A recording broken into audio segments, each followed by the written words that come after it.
Puji Tuhan, selamat sore jemaat yang dikasihi oleh Tuhan. Saya terima kasih pada Tuhan Yesus Kristus yang melalui Ibu Gembala kembali memberikan kesempatan untuk menyampaikan kebenaran firman Tuhan sore hari ini. Puji Tuhan. Dan Yesus baik. Haleluya. Oke, sore hari ini kita akan belajar satu tema, yaitu ayat-ayat terakhir dari surat Yakobus yang kita sudah pelajari di setiap hari minggunya. Yaitu kita akan belajar tentang hidup dalam integritas, doa, dan kasih. Yang terdapat dalam surat Yakobus pasal yang kelima, ayat 12 sampai dengan ayat yang ke-20. Kita akan bersama-sama membaca ayat ini. Pada hitungan yang ketiga, 1, 2, 3. Tetapi yang terutama saudara-saudara, janganlah kamu bersumpah demi surga maupun demi bumi, atau demi sesuatu yang lain. Jika ya, hendaklah kamu katakan ya. Jika tidak, hendaklah kamu katakan tidak, supaya kamu jangan kena hukuman. Atau ada seorang di antara kamu yang menderita, baiklah ia berdoa. Kalau ada seorang yang bergembira, baiklah ia menyanyi. Seorang di antara kamu yang sakit, baiklah ia memanggil para penatua jemaat, supaya mereka mendoakan dia, serta mengolesnya dengan minyak dalam nama Tuhan. Dan doa yang lahir dari iman akan menyelamatkan orang sakit itu, dan Tuhan akan membangunkan dia, dan jika ia telah berbuat dosa, maka dosanya itu akan diampuni. Karena itu, hendaklah kamu saling mengaku dosamu, dan saling mendoakan supaya kamu sembuh. Doa orang yang benar, bila dengan yakin didoakan, sangat besar kuasanya. Elia adalah manusia biasa, sama seperti kita, dan ia telah bersungguh-sungguh berdoa supaya hujan jangan turun, dan hujan pun tidak turun di bumi selama 3 tahun dan 6 bulan. Lalu ia berdoa pula, dan langit menurunkan hujan dan bumi pun mengeluarkan buahnya. Saudara-saudaraku, jika ada di antara kamu yang menyimpang dari kebenaran dan ada seorang yang membuat dia berbalik, ayat 20, ketahuilah bahwa barang siapa membuat orang berdosa berbalik dari jalannya yang sesat, ia akan menyelamatkan jiwa orang itu dari maut dan menutupi banyak dosa. Puji Tuhan, kita sudah membaca beberapa ayat dan di sore hari ini kita akan belajar bahwa surat Yakobus ini merupakan surat yang ditulis yang di dalamnya ada begitu nasihat firman Tuhan. Dan sore hari ini kita akan melihat ada 3 nasihat yang diberikan. Yang pertama adalah yaitu hidup dalam integritas. Kalau kita melihat di dalam Yakobus 5 ayat yang ke-12 tadi dikatakan, tetapi yang terutama saudara-saudara, janganlah kamu bersumpah demi surga maupun demi bumi atau demi sesuatu yang lain. Jika ya, hendaklah kamu katakan ya, jika tidak, hendaklah kamu katakan tidak, supaya kamu jangan kena hukuman. Dari ayat ini kita menemukan, karena seringkali jadi pertanyaan bagi anak Tuhan, apakah orang percaya anak Tuhan boleh bersumpah? Nah, ini jawabannya. Jadi ayat Alkitab ini tekankan, Tuhan memberikan perintah pada kita dikatakan, janganlah kamu bersumpah. Dikatakan demi surga maupun demi bumi atau demi sesuatu yang lain. Mengapa kita tidak boleh bersumpah? Karena sumpah itu bicara tentang janji, tentang sebuah komitmen. Jika kita tidak mentaatinya, itu akan menjadi sebuah dosa. Seringkali ketika kita ada dalam kehidupan perjalanan kita sehari-hari, kita selalu, saya pernah ketemu dengan orang itu yang keseringan dia itu bicara sampai pakai kata sumpah. Sumpah sampai 7 keturunan dan sebagainya. Ya puji Tuhan di ajaran kita nggak ada sumpah-sumpah seperti sumpah pocong, sumpah segala macam. Nah, ya. Nah, tidak boleh bersumpah. Kenapa? Karena Tuhan ingin mengajarkan supaya kita ini hidup dalam yang namanya integritas.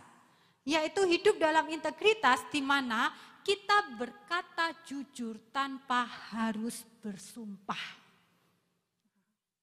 Kejujuran. Tuhan mau kita jujur dengan apa yang kita ucapkan, perkataan kita. Oleh karena itu, tema besar daripada gereja kita menjadi pelaku firman. Dan di Yakobus dikatakan iman tanpa perbuatan pada hakikatnya adalah mati. Tuhan tidak hanya mencari pendengar, tapi pelaku firman. Jadi perkataan itu akan mempengaruhi tindakan kita. Kalau perkataan kita benar, tindakan kita benar. Perkataan kita jujur, tindakan kita jujur. Nah, perkataan itu lahir dari mana? Lahir dari hati. Karena itu Tuhan bilang jaga hati dengan baik.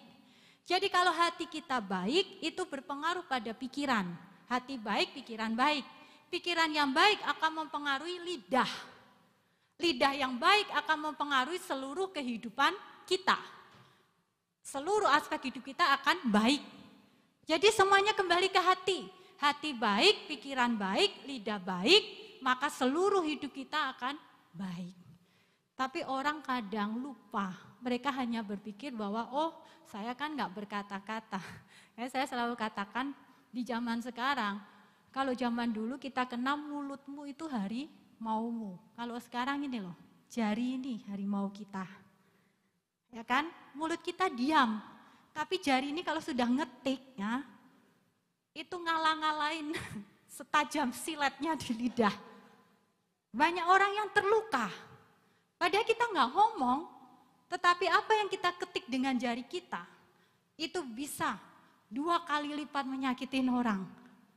Jadi kalau di modern kan di zaman sekarang, tidak hanya kita jaga mulut, tapi kita harus jaga tindakan kita. Dimulai dari jari kita ini loh, Pak Ibu. Nah, orang yang jujur, ciri orang yang jujur itu akan dikatakan di dalam Matius pasal yang kelima ayat 37 dikatakan, jika ya, hendaklah kamu katakan ya. Jika tidak, hendaklah kamu katakan tidak. Apa yang lebih daripada itu berasal dari si jahat. Jadi Tuhan mau mengajarkan kita untuk kita jujur. Kalau ya, katakan ya. Kalau tidak, katakan tidak. Enggak perlu kita pakai ribuan alasan untuk menutupi apa yang menjadi kebohongan kita. Justru ketidakjujuran itu akan menjadi kehancuran besar buat kita. Jadi dalam hal yang kecil, Tuhan ajarkan kita untuk jujur. Dimulai dari perkataan. Kalau kita berkata jujur, ya katakan ya. Tidak, katakan tidak. Orang itu kan sukanya kan setengah-setengah ya, pelin-pelan kan.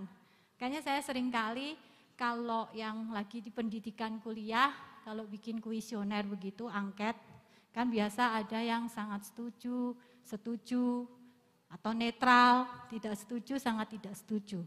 Kebanyakan orang cari amannya, pilih yang netral, yang di tengah-tengah.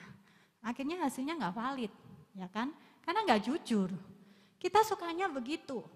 Kita enggak mau untuk jujur. Kita maunya hari ini ya, nanti 5 menit ke depan ganti tidak. Nanti berubah lagi. Jangan berubah-ubah. Ya, jemaat yang dikasihi Tuhan. Tapi Tuhan ingin mengajarkan kita jujur. Ya, ya, tidak, tidak. Apa hubungannya, apa keuntungannya, kita akan melihat kaitannya dengan ayat-ayat berikut. Yang kedua, yang pertama tadi hidup dalam integritas. Yang kedua, hidup dalam doa. Hidup dalam doa ini artinya kita berdoa dalam setiap keadaan atau situasi.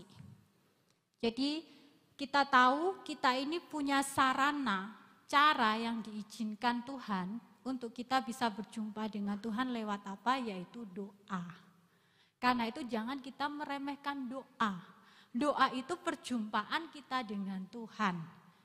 Itu kunci untuk kita bisa mengakses hadirat Tuhan, untuk kita bisa mengakses firman Tuhan, untuk kita bisa mengakses apa yang menjadi kehendak Tuhan. Itu namanya doa. Kalau kita nggak mau mengakses itu semua, pastinya kita akan mengakses dunia ini. Jadi doa itu bukan sekedar kita, saya berdoa. Di gereja karena ada doa, saya berdoa. Tidak, tapi Tuhan ajarkan kita berdoa dalam setiap keadaan atau situasi. Situasi apa aja? Yang sudah kita baca tadi dari ayat 13, 14, di situ dikatakan, kalau kita menderita, Tuhan nasihatkan kepada kita berdoa. Mengapa dalam penderitaan kita harus berdoa? Namanya penderitaan itu sesuatu yang tidak menyenangkan. Tidak ada orang yang membanggakan penderitaan yang dialaminya. Enggak ada. Orang itu kalau ada dalam penderitaan, itu seakan-akan dunia ini sudah runtuh istilahnya. Nah, tapi Tuhan kasih kita saran, Tuhan kasih kita nasihat, kalau kamu menderita, kamu berdoa. Kenapa? Karena ketika kita ada dalam penderitaan, kita membawa hidup kita untuk ada dengan Tuhan, maka Tuhan yang akan berikan kita kemampuan, kekuatan untuk menanggung penderitaan itu. Penderitaan itu harus kita tanggung, harus kita lewati, harus kita lalui, bukan kita hindari. Tetapi kita harus ada di dalam penderitaan itu. Karena di penderitaan itulah Tuhan melatih kita untuk kita berdoa.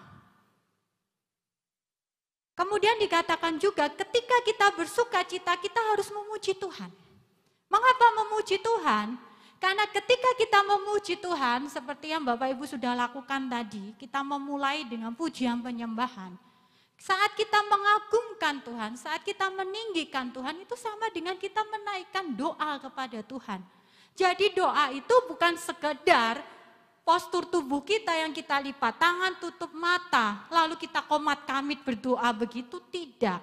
Tapi ketika kita memuji Tuhan, itu sama dengan kita sedang berkomunikasi dengan Tuhan, kita sedang mengakses untuk kita berjumpa dengan Tuhan, itu namanya doa. Jadi saat bersuka cita kita memuji Tuhan, saat menderita kita berdoa. Dan ketika kita sakit, di situ dikatakan bahwa kita harus berjumpa dengan penatua, kemudian mereka mendoakan, mereka mengoleskan dengan minyak. Itu artinya kita dibawa Tuhan kepada komunitas yang lebih luas, bukan hanya doa pribadi, tetapi kita dalam komunitas doa bersama.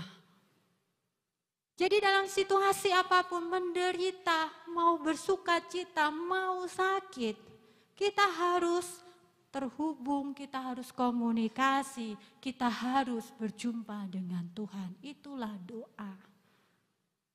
Jadi mari jemaat yang dikasihi Tuhan, kita harus hidup dalam doa. Jangan sampai kita meremehkan doa. Apalagi kita mungkin jemaat Tuhan yang sudah terlibat dalam pelayanan. Jangan sampai kita melayani tapi kita nggak pernah berdoa. Sangat fatal sekali. Bangun dulu kedekatan dengan Tuhan. Supaya apa? Supaya kita bisa melaksanakan apa yang menjadi rencana dan kehendak Tuhan. Jadi pelayan-pelayan Tuhan siapapun, jemaat Tuhan. Doa itu seringkali kita katakan sebagai nafas hidup kita. Kalau kita tidak mau berjumpa dengan Tuhan, kita nggak mau berdoa, maka yang terjadi apa? Kita akan alami krisis. Dunia ini sedang krisis ekonomi, tapi gereja Tuhan itu sedang krisis iman, krisis identitas diri. Kenapa? Karena nggak suka berjumpa dengan Tuhan. Karena nggak suka untuk berdoa, nggak suka untuk berkomunikasi dengan Tuhan. Nggak suka untuk mengakses hal-hal yang rohani. Sukanya apa? Mengakses yang dunia. Sukanya apa? Sukanya mengikuti apa yang menyenangkan dagingnya. Jadi hati-hati. Jangan kita menganggap remeh doa. Kenapa? Tuhan menyarankan kita, menasihatkan kita harus berdoa. Bahkan di Alkitab dikatakan jangan jemu-jemu berdoa. Kalau jangan jemu-jemu berdoa berarti kita nggak boleh bosan berdoa, kita harus aktif berdoa. Dalam keadaan apapun kita harus berdoa. Kita harus selalu, api dalam mezbah kita itu harus ada api yang menyala. Hidup kita ini kan seperti mezbah, ya kan? Kita ini kan baitnya Allah, digambarkan. Kalau kita membakar sesuatu di mezbah, maka yang harus dipertahankan itu apa? Api, apinya harus menyala. Kalau kita katakan doa itu nafas hidup kita, Berarti kita harus memastikan setiap saat apakah api itu menyala dalam diri kita. Yaitu apakah kita berjumpa dengan Tuhan setiap saat, apakah kita berkomunikasi dengan Dia. Tuhan menasihatkan kita berdoa, hidup dalam doa, karena di dalam doa ada kekuatan. Dalam doa ada kuasa. Dan digambarkan di dalam firman Tuhan tadi, yaitu Elia. Elia itu orang yang biasa, sama dengan kita Bapak Ibu. Kalau di zamannya Elia ada pizza, dia makan pizza. Kalau di zamannya ada B2, mungkin ada yang hari-hari ini habis pesta B2. Nah, makan. Nah, Elia itu seperti kita, orang biasa. Kalau kita baca di kitab Raja-Raja, Elia pernah putus asa sampai dia katakan, Tuhan lebih baik aku mati aja. Elia itu bukan orang yang Superman, bukan orang yang kebal. Dia itu orang yang punya kelemahan sama dengan kita. Tetapi Alkitab mencatat bahwa ketika dia berdoa, hujan tidak turun selama 3 tahun, 6 bulan, 3,5 tahun, tidak turun. Tapi ketika dia berdoa turun. Bapak Ibu, kita semua bisa enggak? Bisa. Seperti Elia, kita punya kesempatan itu. Kenapa? Karena Tuhan kasih kuncinya sama, yaitu doa. Karena dalam doa ada kekuatan, ada kuasa. Tetapi untuk berdoa bukan sekedar berdoa. Ada syaratnya yang harus kita lakukan. Supaya doa itu bisa menghasilkan sesuatu yang berkuasa, yang punya kekuatan. Doa kita berkenan kepada Tuhan, bukan doa yang bertele-tele yang gak ada isinya. Tetapi yang Tuhan mau adalah doa yang sesuai dengan apa yang Tuhan kehendaki, walaupun itu sederhana. Jadi doa itu bukan karena panjang pendeknya. Jadi jemaat Tuhan, ya mungkin Tuhan sudah berbicara kali ya. Ada beberapa jemaat yang ketika diberikan kepercayaan untuk melayani sebagai pendoa, kebanyakan menolak. Karena katakan, oh saya nggak bisa berdoa. Saya grogi, ya mungkin ini Tuhan yang berbicara. Ya, jadi kalau Tuhan memberikan kepercayaan itu berarti memang Tuhan tahu sudah waktunya. Karena kadang kita berpikir, oh doa itu harus kata-katanya itu indah, enak didengar, harus sistematis, harus bahasanya itu benar-benar bisa menyentuh. Nah, doa itu harus lahir dari roh kita.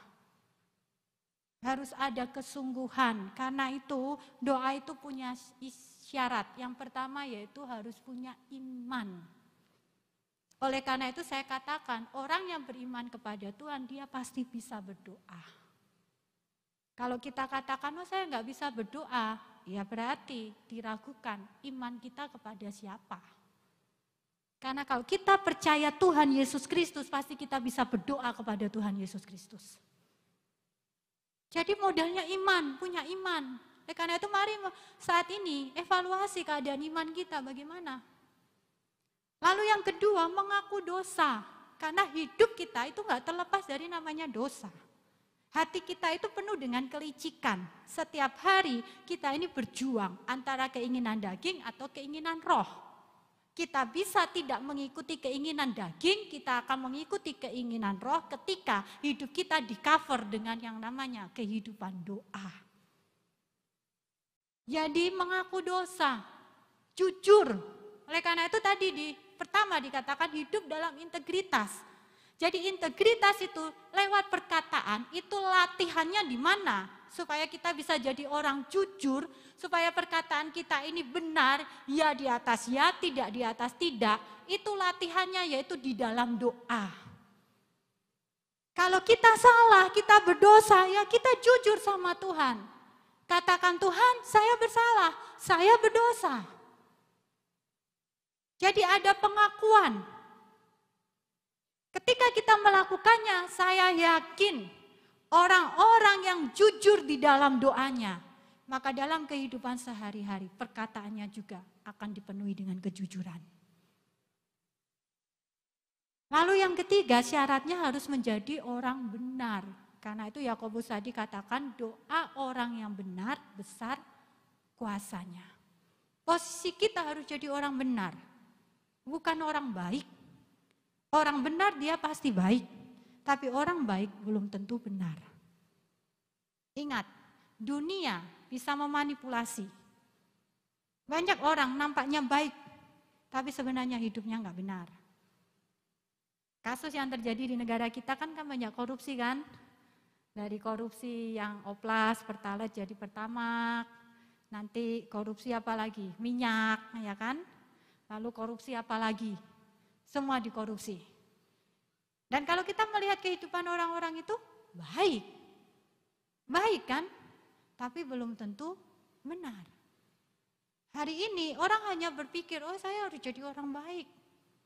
Karena itu orang berlomba-lomba untuk melakukan kebaikan, tapi mereka melupakan untuk mereka harus hidup dalam kebenaran.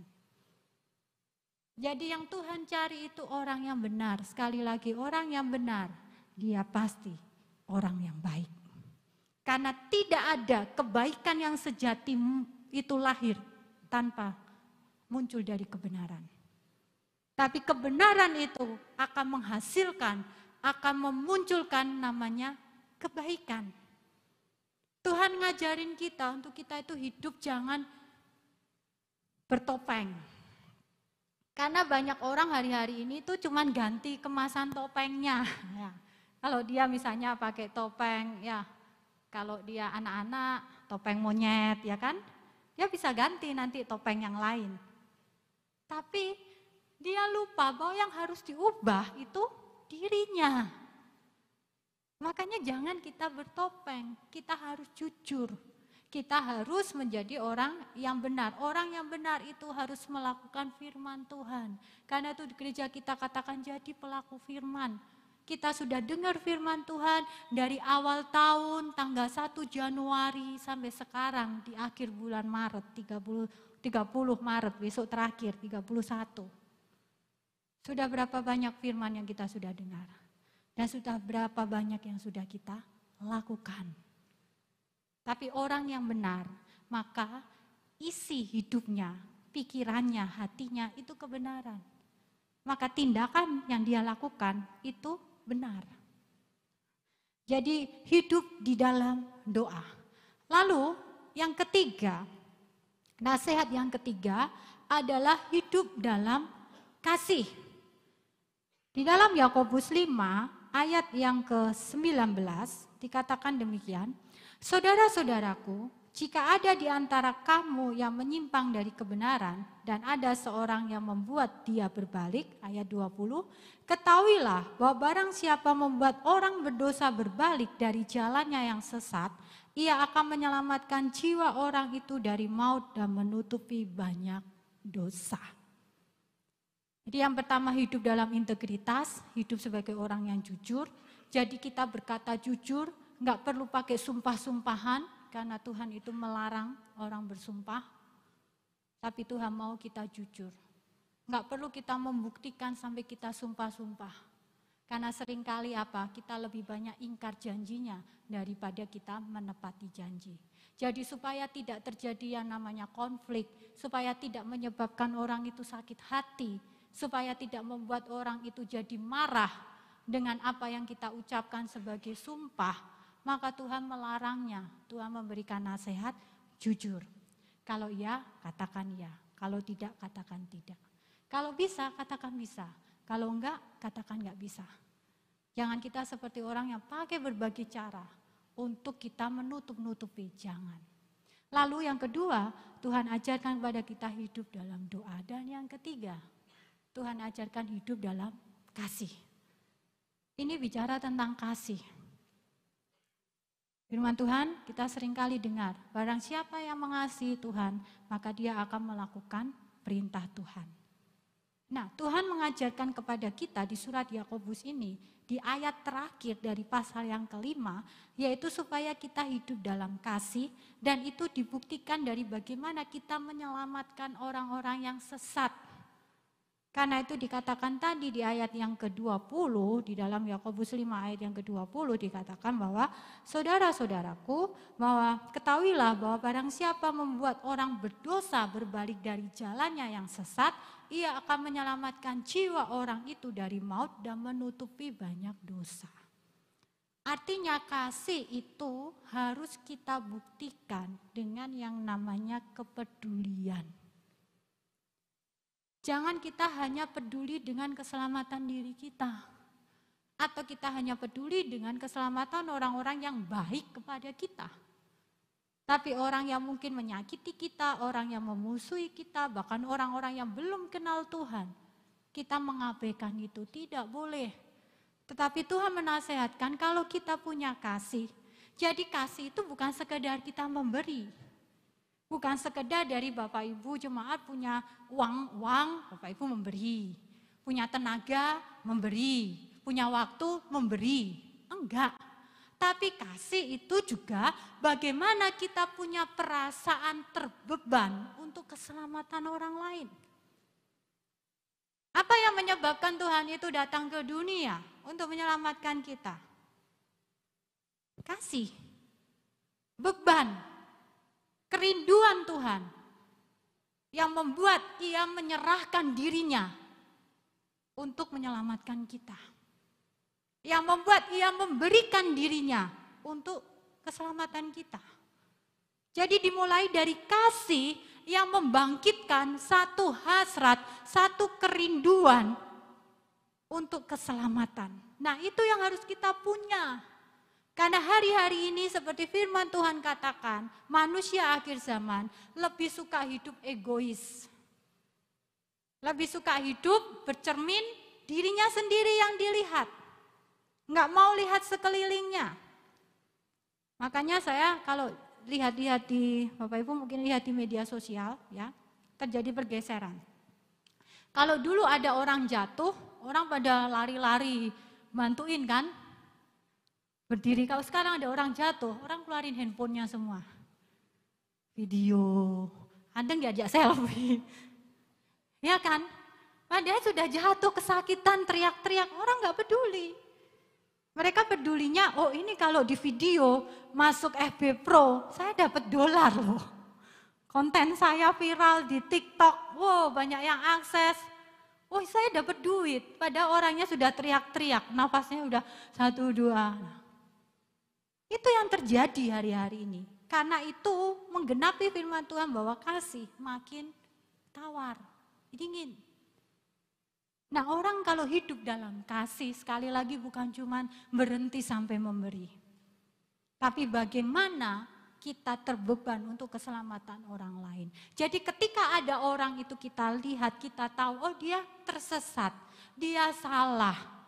Kita tahu, mari kita ajak, kita tegur, bawa ke jalan yang benar. Jangan kita hakimi, jangan kita bully. Nah sekarang kan ada bullying kan, banyak pembulian yang menyebabkan banyak orang bunuh diri. Karena ditekan sana sini. Nah orang yang punya kasih, ketika dia melihat ada orang lain yang ada dalam penderitaan, ada orang lain yang sudah mulai menjauh dari Tuhan, ada orang lain yang mungkin berdosa, melakukan kesalahan. Rohnya itu tersentuh, ada rasa simpati, empati untuk membawa orang itu harus dibawa lagi kepada Tuhan. Jadi kasih itu harus dibuktikan. Ketika kita menyelamatkan mereka yang tersesat, itu firman Tuhan jelas katakan, itu bukan hanya menyelamatkan orang itu dari maut, tetapi menutupi banyak dosa. Artinya orang tersebut menerima pengampunan daripada Tuhan. Jadi jangan cuma kita yang diampuni dosanya, tapi kita juga rindu orang-orang di luar Tuhan yang belum percaya Tuhan, yang mungkin hidup dalam kejahatan, dalam dosa, mereka pun juga terima pengampunan daripada Tuhan dan mereka pun percaya dan menerima Dia sebagai Tuhan dan Juru Selamat. Jadi mari gereja Tuhan, kita tahu waktu kedatangan Tuhan sudah tidak lama lagi. Di luar sana banyak jiwa-jiwa yang belum diselamatkan, tapi dimulai dari keluarga kita. Bahwa keluarga kita Mungkin kita nggak bisa datang, kita nggak bisa nyampaikan firman Tuhan. Tetapi salah satu cara sederhana bukti bahwa kita mengasihinya adalah ketika mereka membawa mereka di dalam doa. Karena itu kenapa? Sebelum muncul ayat ini 19 dan 20, di ayat-ayat atasnya 13 sampai 18 Tuhan bahas tentang doa. Karena Tuhan mau melatih kita, bukan hanya kita berdoa untuk kebutuhan kita, bukan hanya doa untuk pribadi kita, tetapi Tuhan mau membawa kita kepada level yang lebih luas lagi, kita berdoa untuk orang lain. Ketika ada orang yang sakit, doakan orang tersebut. Dan firman Tuhan ada tadi katakan mengambil minyak dioleskan. Nah, saya ini seringkali jadi perdebatan. Karena ayat ini muncullah istilah namanya minyak urapan. Yang akhirnya diberhalakan. Dianggap minyaknya yang lebih kudus daripada nama Tuhan. Karena saya pernah punya teman saya di Australia. Dia mempercayai ini. Jadi setiap kali dia mau beraktivitas, dia oles dulu minyak. Nanti keluar pintu rumah, oles dulu. Nanti di jalan mana dia oles, saya gini, lama-lama tubuhmu licin. Semuanya minyak. Satu botol bisa habis itu. Padahal itu cuma minyak goreng bisa dipakai, minyak. Jadi kita berpikir, oh harus minyak yang dari Israel sana. Tidak. Minyak itu hanya sarana untuk Tuhan memakai kesembuhan. Sambil contoh demikian. Kita pun bisa kok ketika kita berdoa dengan mengoleskan minyak. Contoh, kita masuk angin ya, sakit perut. Nah, dan kita berdoa, kita ambil minyak kayu putih, kita oleskan di tubuh kita sambil kita berdoa. Kita alami kesembuhan. Nah, kan pakai minyak kan, dioleskan kan? Nah, tapi bukan berarti setiap ada orang sakit, lalu kita olesin minyak, nanti kasihan orangnya. Nah, jadi kita harus memahami ada saatnya Tuhan itu berbicara kepada kita. Oh, kamu berdoa, perlu ambil minyak, oleskan. Tapi ada saat di mana kita berdoa, Tuhan berbicara enggak perlu pakai sarana mengoleskan minyak. Berdoa aja dalam nama Tuhan. Kan di situ dikatakan, biarpun mengoleskan minyak, tetap harus berdoanya di dalam nama Tuhan. Artinya nama Tuhan, pribadi Tuhanlah yang berkuasa, jadi yang menyembuhkan bukan minyaknya. Tapi yang menyembuhkan adalah pribadi Tuhan. Ini intinya Tuhan mau katakan bahwa doa orang yang benar. Biarpun kita mau mengoleskan minyak model apapun, kalau hidup kita nggak benar, ya doa kita nggak akan menghasilkan kuasa. Jadi hidup di dalam integritas, hidup dalam doa, dan hidup di dalam kasih. Menyelamatkan jiwa-jiwa. Waktunya seperti lagi saya katakan, kita sudah di penghujung akhir zaman. Apa yang dicatat di dalam Alkitab itu sementara digenapi. Karena firman Tuhan jelas katakan bahwa sebelum kedatangan anak manusia akan terjadi bangsa akan bangkit lawan bangsa, akan terjadi gempa bumi. Baru-baru ini kan ada gempa bumi kan di Thailand, nggak akan pernah habisnya. Karena itu kegenapan firman Tuhan, dan Tuhan katakan satu kali kelak, satu waktu nanti dia akan menggoncangkan semuanya. Mari, kenapa sih saya seringkali merenungkan kenapa Tuhan itu nasihati kita supaya kita itu berdoa. Jangan jemu-jemu berdoa, jangan berdoa putus-putusnya. Karena ada saatnya nanti semuanya itu akan tergoncangkan. Dan hanya orang-orang yang hidup di dalam doalah yang bertahan. Oleh karena itu kita harus melatih diri kita. Walaupun fisik kita lelah, fisik kita capek, banyak kesibukan. Jangan sampai kita tidak berdoa. Karena doa itu sekali lagi bukan sekedar postur tubuh kita yang lipat tangan, tutup mata. Tapi doa itu adalah bagaimana kita membawa roh kita untuk terhubung dengan Tuhan. Tapi kalau di gereja ini, di Tuhan buka, ada sarana, ada jam-jam doa, datang kepada Tuhan. Ketika kita ada waktu, datang sama Tuhan. Ada ibadah, datang sama Tuhan. Karena itu adalah kesempatan yang Tuhan berikan kepada kita. Tapi bukan berarti kita berpikir bahwa oh saya itu kalau berdoa itu di gereja. Tapi di luaran, di rumah, di mana-mana saya nggak berdoa. Salah.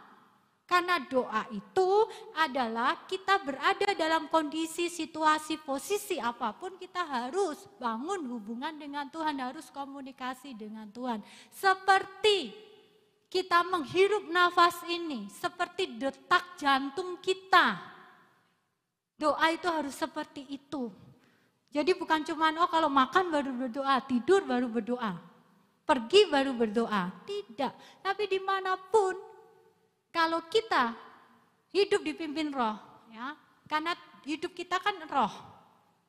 Ada satu perjalanan keadaan di mana kita sedang beraktivitas atau apapun, kesibukan apapun. Tiba-tiba roh kita itu terasa ada sesuatu yang damai, yang tenang, di mana kita ini dipenuhi oleh Tuhan. Pikiran kita teringat dengan Tuhan, perasaan kita ini merasakan akan kehadiran Tuhan. Walaupun kita ada dalam kesibukan apapun, itulah namanya doa, hidup dalam doa. Jadi sekali lagi mari Bapak Ibu Jemaat, sebelum kita beraktivitas, sebelum kita istirahat, sebelum kita melakukan apapun, jangan sampai untuk kita tidak menjaga hubungan dengan Tuhan. Saya akan menutup firman Tuhan ini dengan kalimat yang terakhir, katakan demikian. Integritas membuat kita menjadi saksi Kristus yang hidup. Doa menghubungkan kita dengan Tuhan sebagai sumber kekuatan. Dan kasih adalah bukti nyata bahwa kita adalah murid-muridnya. Jadi ketika kita jujur, kita punya integritas, itu kita jadi kesaksian. Sehingga orang akan melihat, oh anak Tuhan itu bisa dipercaya. Anak Tuhan itu bisa untuk diberikan kepercayaan.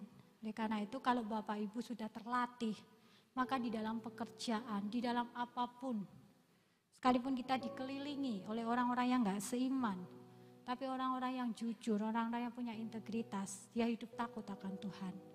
Pasti Tuhan akan menolong dia dan dia akan jadi kesaksian. Orang akan melihat, oh ternyata beda ya antara anak Tuhan dengan orang yang belum percaya Tuhan. Beda, tanpa kita berbicara, tanpa kita memperkenalkan diri kita, identitas kita adalah orang Kristen. Tapi kalau hidup kita, perkataan kita jujur, orang itu sudah diberkati. Kan Bapak Ibu semua kan suka dengan orang yang jujur kan? Apalagi yang punya perusahaan, pemimpin-pemimpin yang punya usaha, punya bawahan, punya karyawan. Pasti syaratnya adalah selalu, kalau mau cari lowongan pekerjaan selalu syaratnya di situ orangnya jujur, bisa dipercaya. Nah, itu manusia aja seperti itu, apalagi Tuhan. Jadi hidup dalam integritas, hidup kita akan jadi saksi bagi Kristus. Doa akan menghasilkan kita untuk kita menerima kekuatan dan kuasa dari Tuhan. Saya tidak tahu penderitaan apa yang Bapak Ibu hadapi, kesulitan apapun, tapi saya merenungkan kenapa di dalam penderitaan kita harus berdoa. Karena seringkali Tuhan bawa kita kepada penderitaan di mana harus kita hadapi seorang diri. Sekalipun kita punya banyak teman, kita banyak orang-orang yang terdekat dengan kita, kita punya keluarga. Tapi terkadang kita ada di penderitaan yang kita sendiri. Tapi kalau kita berdoa, maka di situ kita berjumpa satu pribadi yang gak pernah meninggalkan kita. Itu yang saya alami ketika setahun yang lalu saya menjalani operasi yang kedua. Saya masuk di ruangan operasi itu, sebelum dibius itu, saya sendiri. Nah, tidak ada seorang pun. Di dalam rasa sakit kita, di dalam rasa titik terendah hidup kita, di antara hidup dan mati, di antara kita menghadapi antara kehidupan atau akhir di situ, hanya seorang diri. Tetapi ada satu pribadi yang gak pernah tinggalkan kita. Karena itu Tuhan nasihatkan dalam penderitaan, cari Tuhan, berdoa. Tapi waktu kita sukacita, kita diberkati semuanya baik-baik saja. Pujilah Tuhan, karena dalam pujian itu adalah wujud doa kita. Dan saat kita sakit, Tuhan ajarkan kepada kita doa untuk diri kita sendiri. Kalau kita perlu bantuan doa, ada orang-orang yang akan berdoa bersama dengan kita. Jadi semua kondisi situasi apapun dimulai dengan doa. Karena itu hari-hari ini mari tingkatkan hubungan kita dengan Tuhan. Karena ada saatnya kita ada dalam penderitaan, tantangan, masalah, di mana kita hanya seorang diri. Dan hanya Tuhanlah yang jadi sumber kekuatan dan menjadi sumber pertolongan bagi kita. Puji Tuhan, demikian benar firman Tuhan. Mari